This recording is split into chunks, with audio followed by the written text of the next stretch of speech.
Hey guys, Cold here. Welcome back to another Watcher of Realms video. We're gonna have some big events coming in this weekend and starting with Friday. So let's discuss a little bit about that. I'm hoping you've been saving up some summons and your gems, of course, and maybe your big summons as well, because there's gonna be a 10x happening on Friday, plus a surprise invocation of spirits.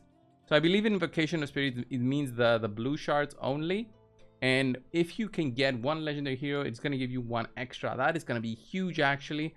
I think this will be a perfect opportunity to be summoning your crystals. And I think it's going to be worth it to wait on Sunday to do this. So don't summon during Friday or Saturday, but wait on Sunday to do your summons, because that's when you'll be able to get the 1+1. If you summon here during Friday for this 10x banner, then you'll kind of suffer, because you'll have to maybe even reach pity again to pick up another 1+1. So just wait out for Sunday.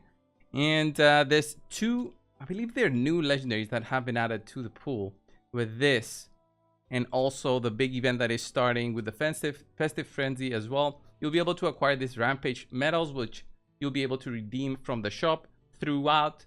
I believe it's going to be like a week-long thing, and you'll be able to get lots of things from the redemption. When that is live, I'll actually make a video, like a tier list again, on which one is worth it and which is not for going forward. But until that time comes, let's just wait out on Friday and see.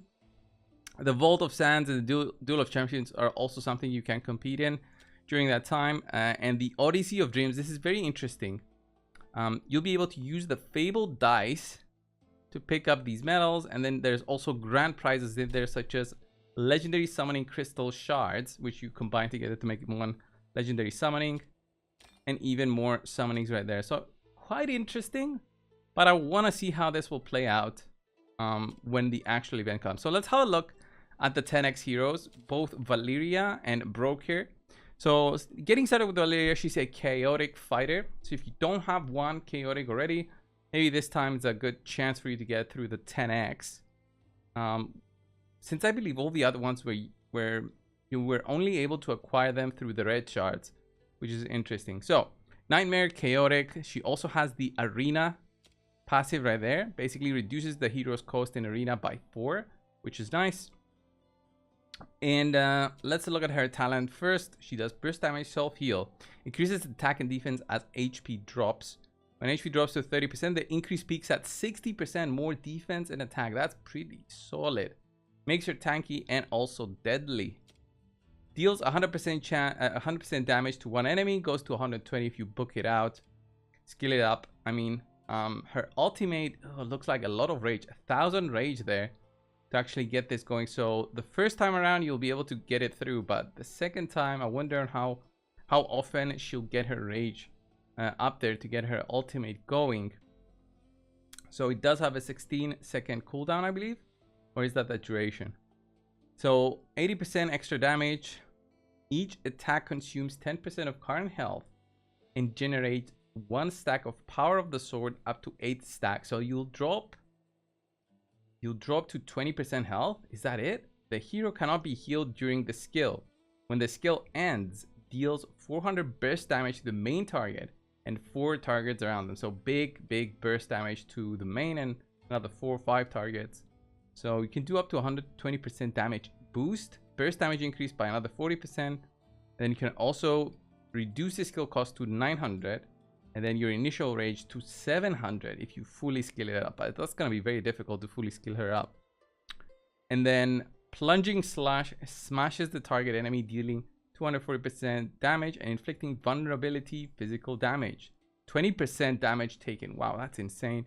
During ultimate, each attack reduces plunging slashes cooldown by 2. So if you hit 8 times, that's 16 seconds reduced from the cooldown with a 3-second duration. I believe she'll be just slamming this all the time. You can also reduce this by 1 second.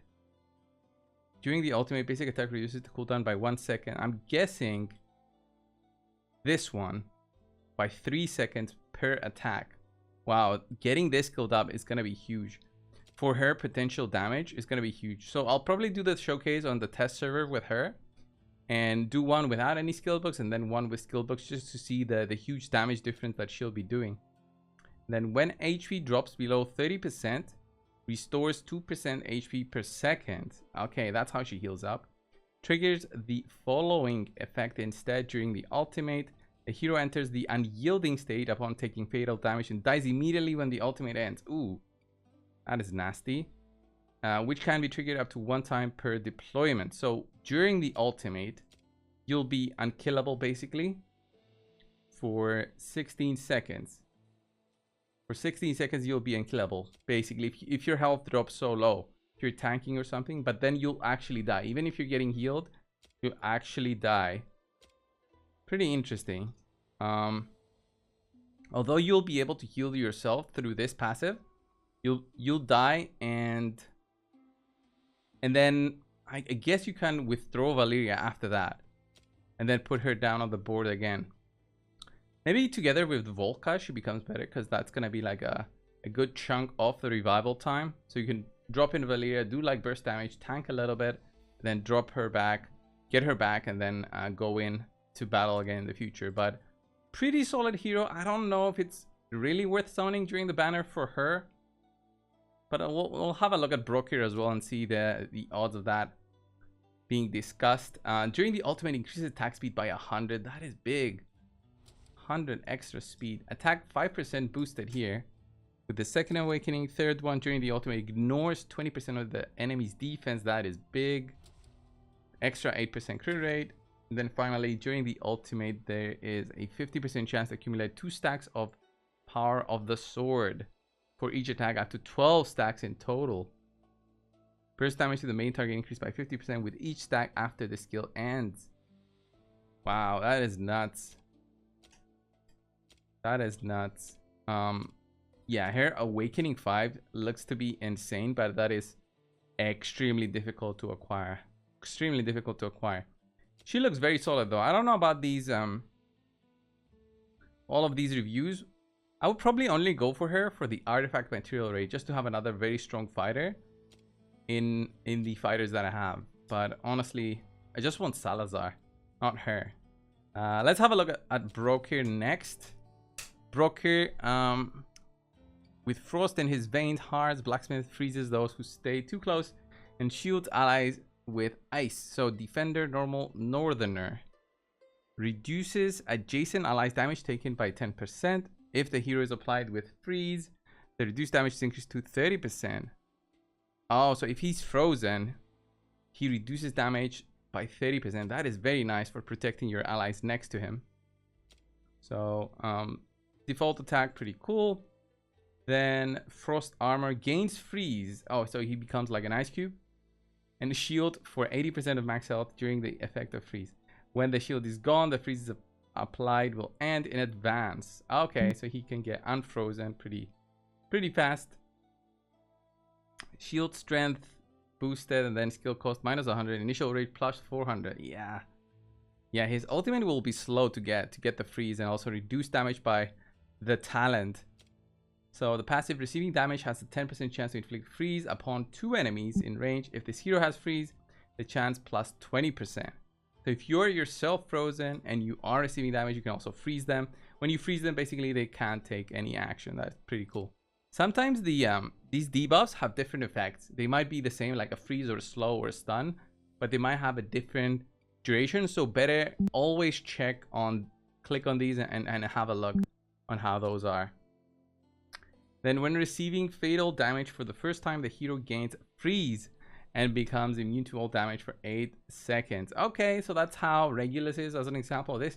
These kind of passives are very cool. So if you're looking for a tank, it's a good time to summon. Inflicts freeze upon 5 enemies around when the shield from the ultimate is gone. Health, when the hero is inflicted with freeze, increases receiving, healing, and shield effects. All damage reduction plus 8%. When Iceberg expires, restores 100% max HP. Okay, Iceberg is his passive, so he basically fully heals up because of this one. But this only happens once. Only happens once. It seems to be like a very solid tank overall. I can't imagine using him in stuff for him to be really, really solid. But I don't know. The banner doesn't seem that worth it for me.